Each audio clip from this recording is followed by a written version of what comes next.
So you might wonder why I'm not on that airplane. We're going to back this up about 18 hours. Well, let me explain.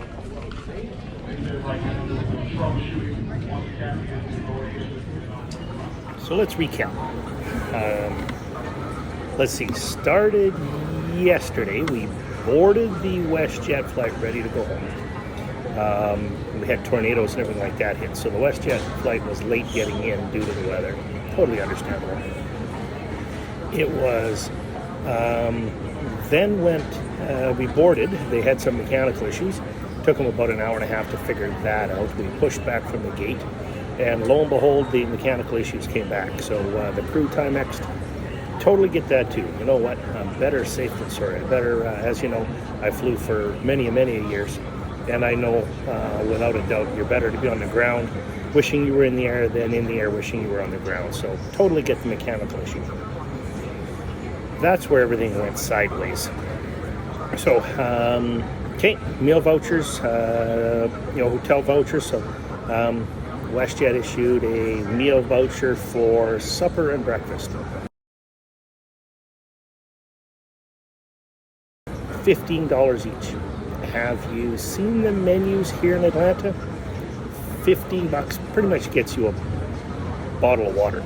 Oh, and did I mention that by the time those vouchers were issued, everything in the airport was closed, so you couldn't really use them anyways. I did manage to sneak into TGIF, grab a quick appetizer, of which, the voucher didn't cover. So, what did I use the second voucher for? I'm going to go get some wings, because, anyways, this is I'm on day 12, 13. I'll figure that out. But got to the hotel room. They give you vouchers for the hotels too. They give you 4 to check from. But of course, I was at the back of the line. So by the time I got my voucher, 3 of the 4 hotels were already booked up. They weren't taking the vouchers anymore, and I would have had no problem getting a hotel myself. However, I ended up staying at the Best Western Plus. I do not recommend it. Went into my room, I sat down on the room, and all of the guests who had already checked in scurried out from underneath the bed. It was that bad. Got pictures to prove it, of which I sent off to WestJet. Absolutely disgusting.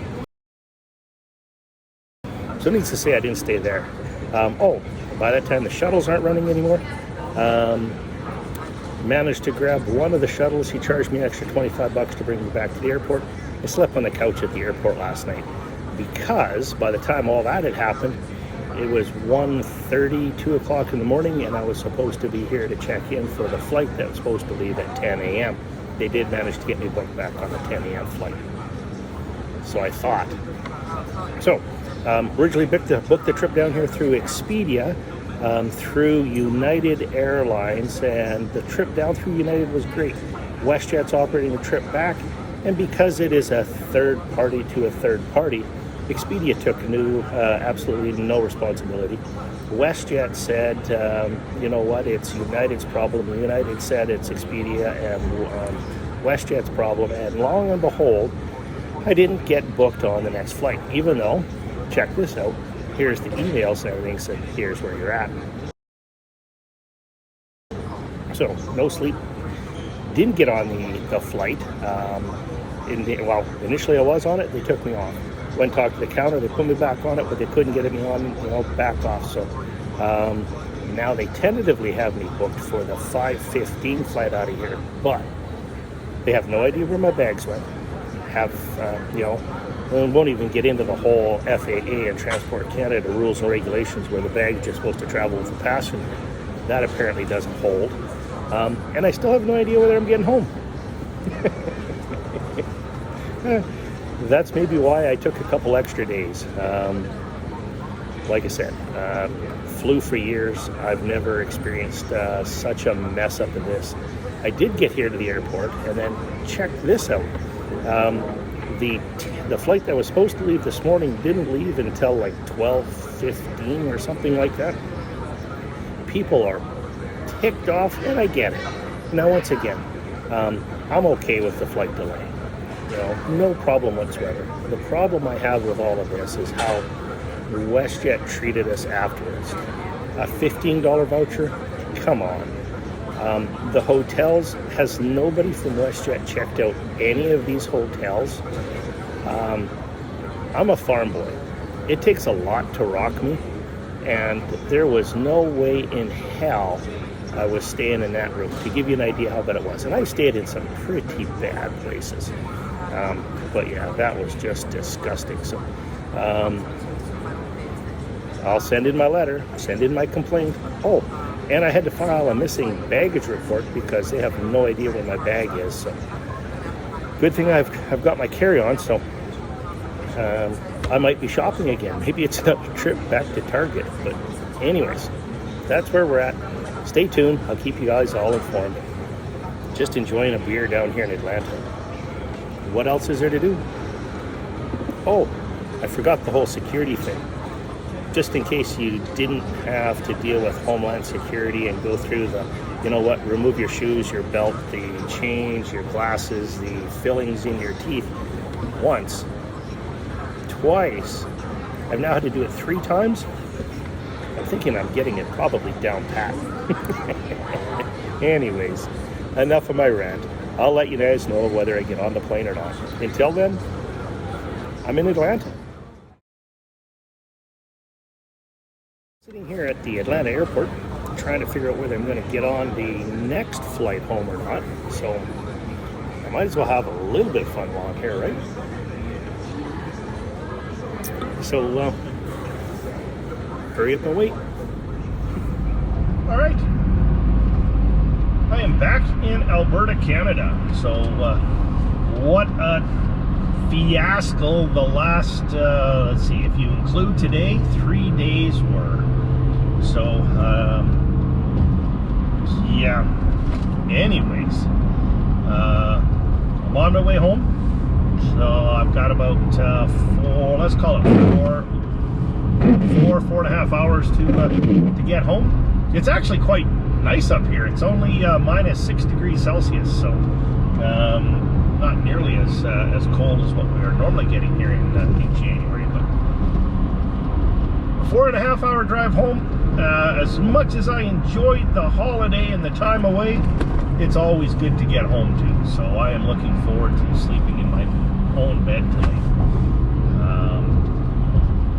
Yeah, let's see, where did we go after my last video? So I think the last time I talked to you, I was still down in the airport in Atlanta. So WestJet did manage to get me on that 5:15 flight. It was full. Unfortunately, their first class was full, so the only option I had if I wanted to get home was economy. So I was stuck in the back like a sardine for 5.5 hours. I guess it was actually 4 hours and 45 minutes is what the flight was. So when we landed in Calgary,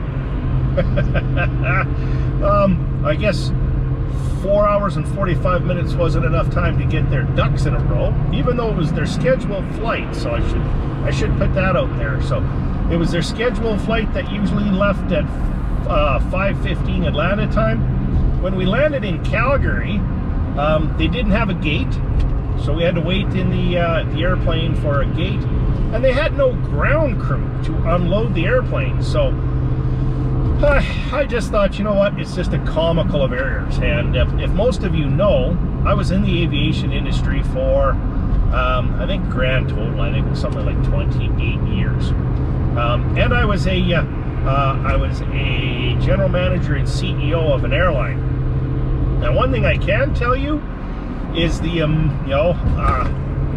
somebody needs to give a review as to what's going on there at WestJet, because that was ridiculous. But anyways, we land at Calgary, and wouldn't you know it, Canadian Customs decides that this is a good flight, being as it's bright and early in the morning, or very late at night. I guess we landed at I think we landed at about 10:30, I think, local time, something like that.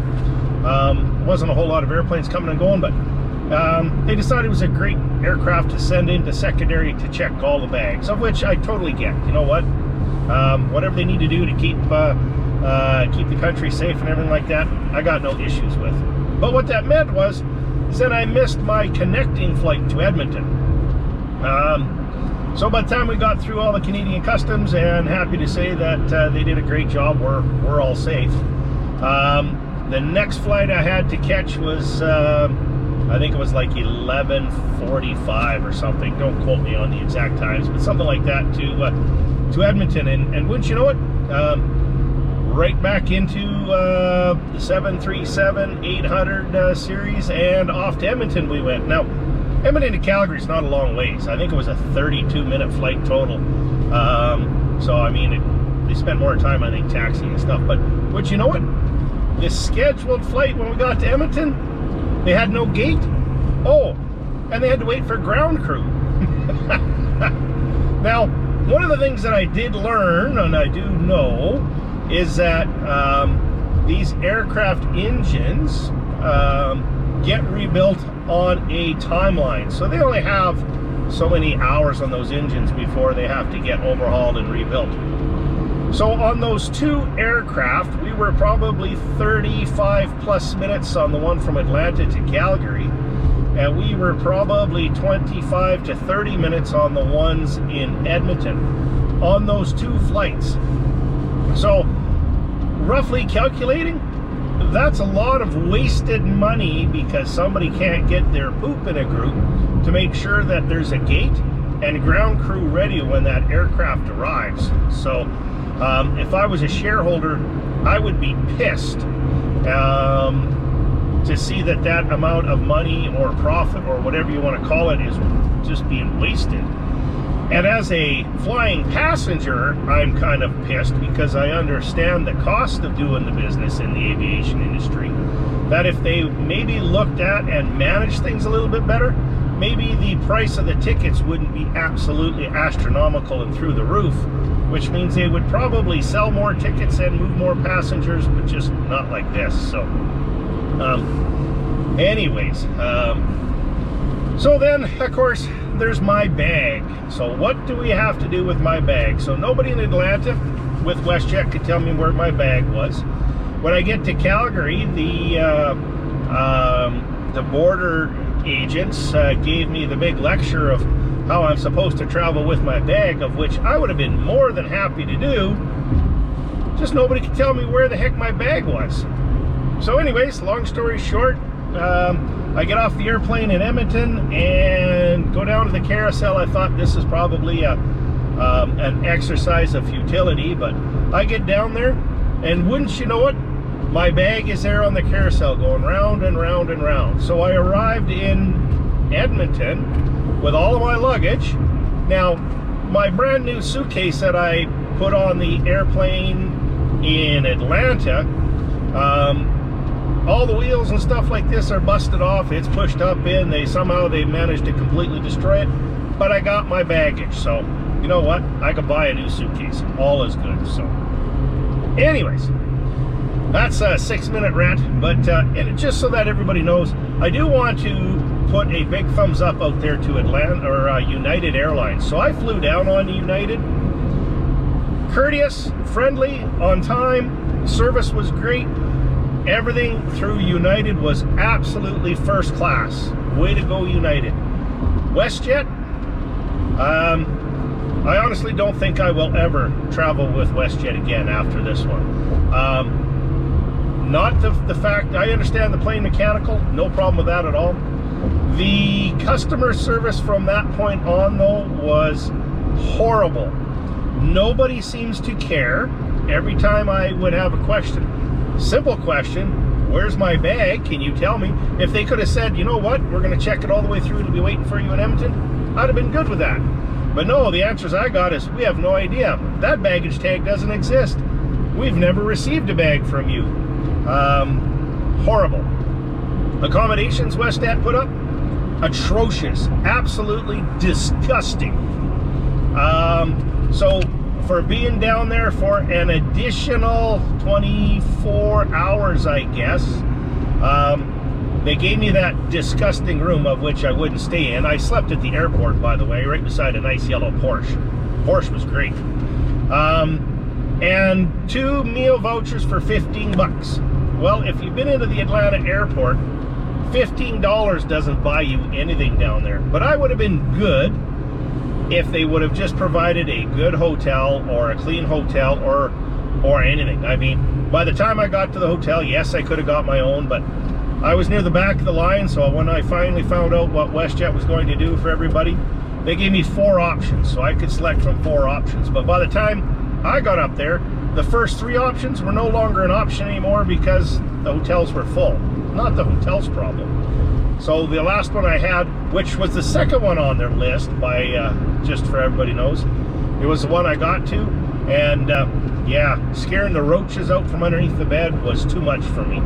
So there's no way I was going to stay there. But I think somebody from WestJet actually needs to go and stay at some of those hotels, and then they can see what it is that they're handing out. Totally disgusting. But I'm home. I had an absolute fabulous trip. I just got another 4 hours of driving to do, and I am so looking forward to sleeping in my own bed. I'll give you a few of the clips on the way home. But other than that, I'll do a recap video probably tomorrow on my whole trip. Would I do it again? In a heartbeat. I just wouldn't use WestJet. On the way home, come along with me.